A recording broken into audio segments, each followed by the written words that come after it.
Seberapa besarnya pahala di balik cobaan dunia? Pahala diartikan sebagai hadiah yang kita peroleh karena telah berkelakuan baik dari Allah Subhanahu wa Ta'ala.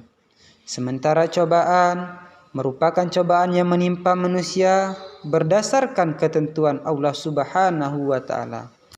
Assalamualaikum warahmatullahi wabarakatuh. Baiklah, hari ini kita membahas tema besarnya pahala di balik cobaan dunia. Seberapa besarnya pahala di balik cobaan dunia? Pahala diartikan sebagai hadiah yang kita peroleh karena telah berkelakuan baik dari Allah Subhanahu wa Ta'ala. Sementara cobaan merupakan cobaan yang menimpa manusia berdasarkan ketentuan Allah Subhanahu wa Ta'ala. Seseorang yang mampu menerima cobaan, melalui dan menghadapinya akan mendapatkan pahala dari Allah Subhanahu wa Ta'ala. Demikian itulah konsep sederhananya. Namun pertanyaan tentang berapa besar pahala di balik cobaan dunia. Lalu banyak yang bertanya-tanya, bagaimana hukum besarnya pahala di balik cobaan dunia dari Allah Subhanahu wa Ta'ala.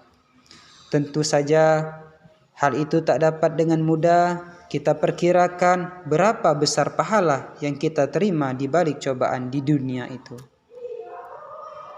Meskipun demikian, semua bentuk cobaan yang kita terima pasti akan membuahkan pahala yang besar.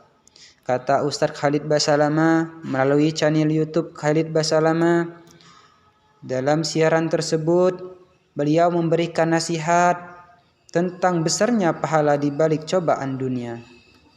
Dengan mengatakan, kalau Allah memberi cobaan penyakit, cobaan bangkrut, diganggu orang, dan lain sebagainya, kita harus sabar. Dengan sabar kita akan mendapatkan pelajaran hidup yang berharga dan pahala yang besar.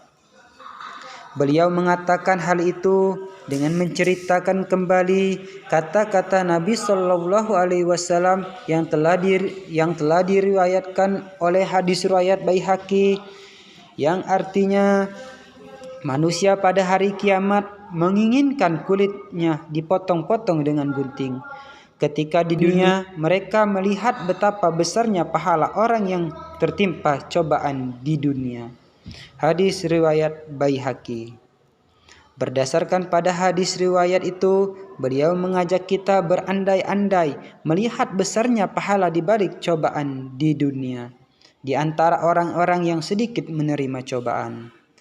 Seandainya nanti orang yang menerima sedikit cobaan di dunia melihat di akhirat pahala yang banyak cobaannya, saking besarnya dan kedudukannya tinggi di sisi Allah, mereka yang sedikit cobaannya berharapnya, lalu digunting-gunting kulitnya.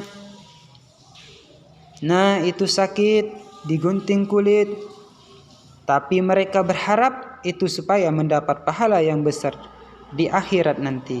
Beliau melanjutkan penjelasan dengan nada yang lebih menyentuh bahwa kita semua harus bersabar ketika menerima cobaan dari Allah Subhanahu wa Ta'ala. Ketika masih di dunia, kesabaran dan keikhlasan akan membawa kita ke posisi yang tinggi di hadapan Allah Subhanahu wa Ta'ala, dan menerima hadiah darinya lebih baik daripada orang-orang yang hanya menerima sedikit cobaan di dunia. Demikian itu penjelasan mengenai besarnya pahala di balik cobaan dunia.